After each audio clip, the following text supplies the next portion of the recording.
My name is Gavin Evans, and this is my list of my 15 most anticipated movies for the rest of 2022. I was originally just going to do a top 10 most anticipated for the rest of the year and just not mention the movies I mentioned in my video at the very beginning of the year, but some of these movies I just can't avoid mentioning, so you get 15. I hope you're happy with that.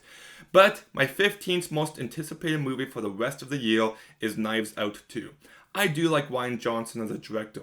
I think Brick is a very unique movie. Not my favorite, but it's unique. I haven't seen The Brothers Bloom. I think Looper is great. Star Wars The Last Jedi, I don't like at all. But Knives Out is a really brilliant movie and it does a great job at subverting expectations. And I'm curious to see how he uses that template for the sequel. Is he going to go a more traditional murder mystery approach, or is he going to go for another subversion of expectations? And how is he going to make that feel different this time? So I'm very intrigued to see what kind of movie we get here, but it's got a great cast, it takes place in Greece, and I hope we get to see this movie on the big screen despite being a Netflix movie. And number 14 is Next Goal Wins, which is a soccer movie directed by Taika Waititi. And I want to mention that this movie stars Will Arnett, who I think is a fantastic actor. He's really great as Job in Arrested Development. He's fantastic as BoJack Horseman in BoJack Horseman. And I hope this gives him a chance to shine in live action. He's so great and he doesn't get the recognition he deserves, so I hope this gives him an opportunity. And Taika Waititi I do like as a director. I like What We Do in the Shadows. I like Hunt for the Wilder People. I haven't seen Boy or Eagle vs. Shark. I do not like Thor Ragnarok, but I absolutely love Jojo Rabbit. He balances comedy and drama so perfectly in that movie, and I hope he brings those same kind of sensibilities here and brings his own unique style as well. If he delivers on that, this movie could be really special. 13 is the next Predator movie, Prey. Now, I'm going to be honest, I'm not the biggest fan of this franchise. Not even the first movie. But I think taking this franchise back in time and have it be First Nations people fighting against a predator is the perfect decision to reinvent this franchise. To take something that has been done to death and make it feel new.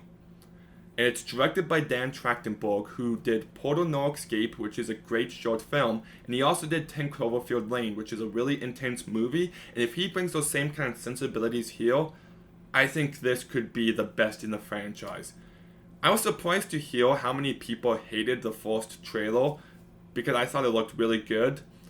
But yeah, I'm excited, and it's a shame it's going straight to streaming. This movie should be seen on the big screen. Then we've got Samaritan.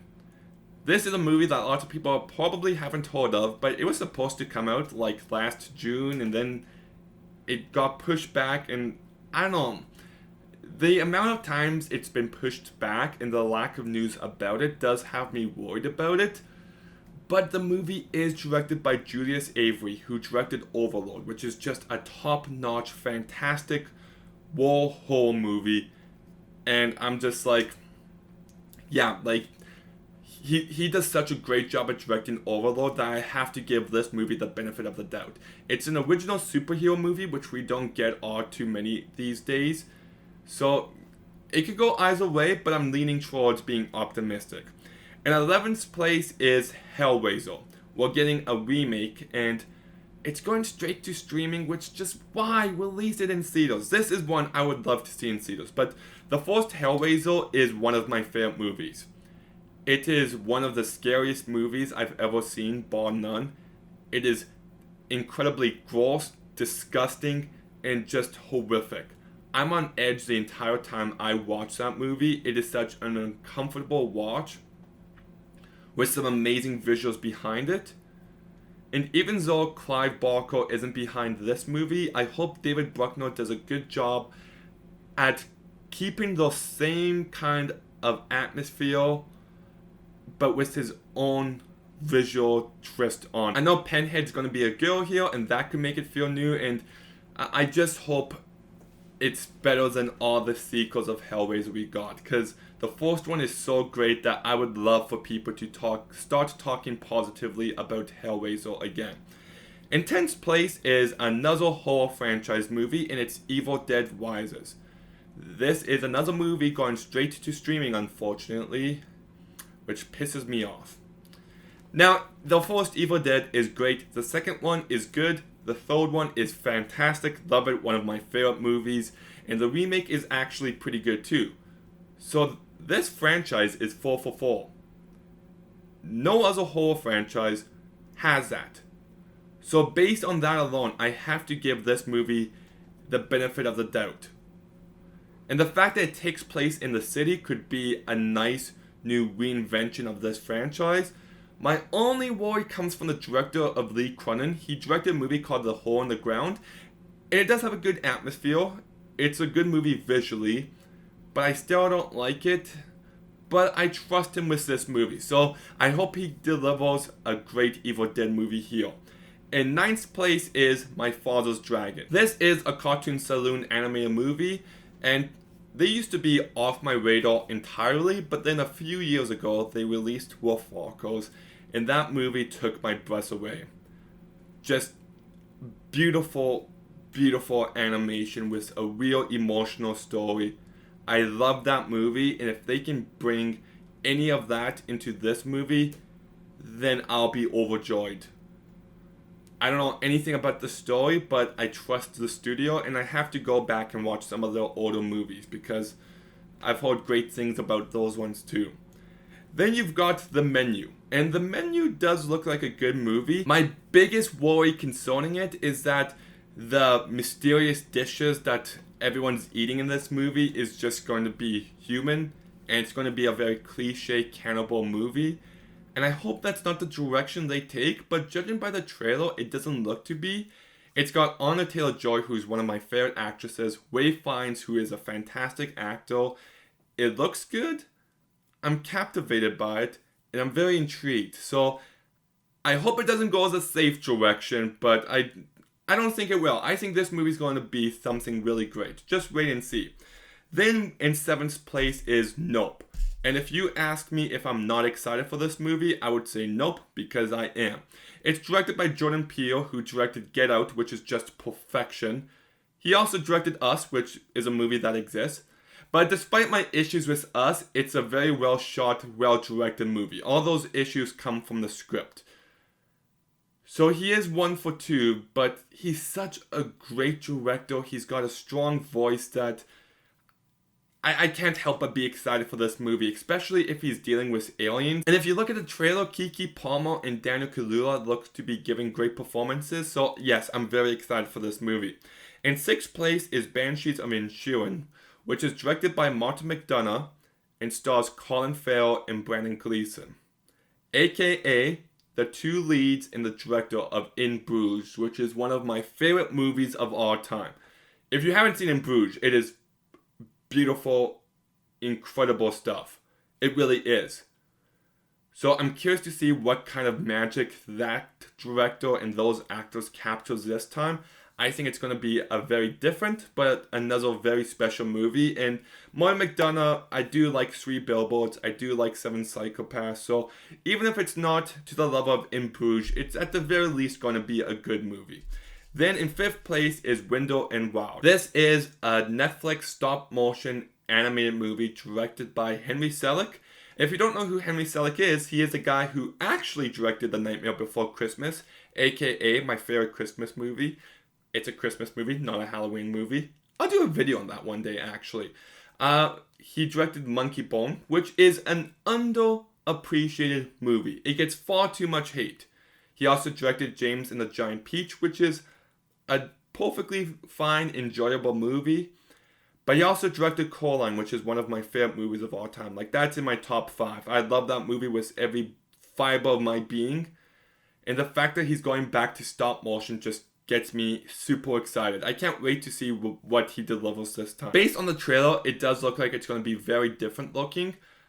But as long as he brings his own style and makes something different and unique to his qualities as a director, I think it's going to be just fantastic. I can't wait. I do think this is going to be one of my favorite movies of the year. Speaking of stop motion anime movie going straight to Netflix, in 4th place is Guillermo del Toro's Pinocchio. Now, the original Pinocchio movie is one of my favorite Disney movies. I love it. And I'm not a fan of them doing the live action remake this year as well, but Guillermo del Toro taking that story and translating it to stop motion is the perfect way to retell it for a modern audience. Guillermo del Toro is such a great visionary filmmaker, and I can't wait to see what he brings to a story that's just begging for his touch. I think this movie is just going to be phenomenal. They released a 45-second long teaser, and it just had a certain magical quality to it, which I adored. And it's got Ewan McGregor voicing it, so I can't wait for this movie. I think it's going to be really special. In third place is Babylon, directed by Damien Chazelle, and he directed two of my favorite movies of all time, Whiplash and La La Land. The guy is such a lung director, and he's so incredibly talented. Just the kind of stories he tells that have emotion and depth and complexity while still infusing his own unique style to the movies. The guy is just on a whole other level. Everyone's always just like, oh, this guy's the next Spielberg. And even though I would classify him as the first Damien Chazelle, in the context of the way that people use the next Spielberg, Damien Chazelle applies. He really does. He's just that good of a filmmaker. I know this movie takes place in old Hollywood. I've heard great things. I've also heard it's similar to Wolf of Wall Street, which gets me intrigued, but Damien Chazelle is the reason why I'm so optimistic about this movie. So that's why it's in third place. In second place is Poor Things, which is a Frankenstein movie starring Emma Stone and directed by Yorgos Lanthimos. Count me in.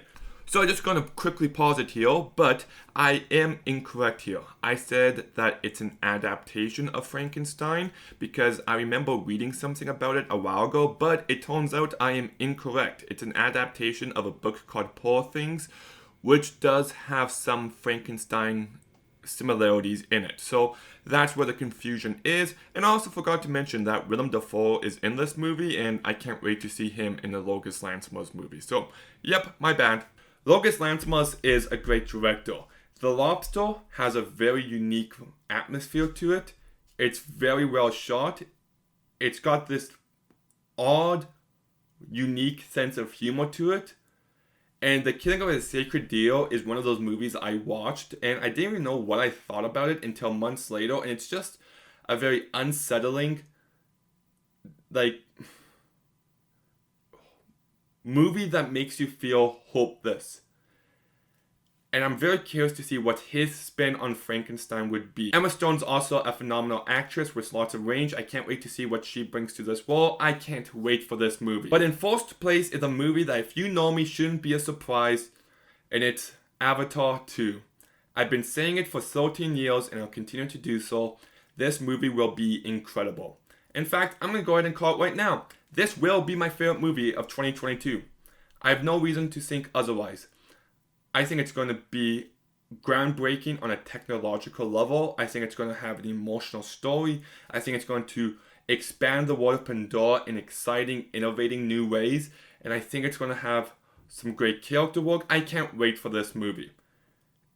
In one trailer, I got emotionally overwhelmed by the beauty that was on display.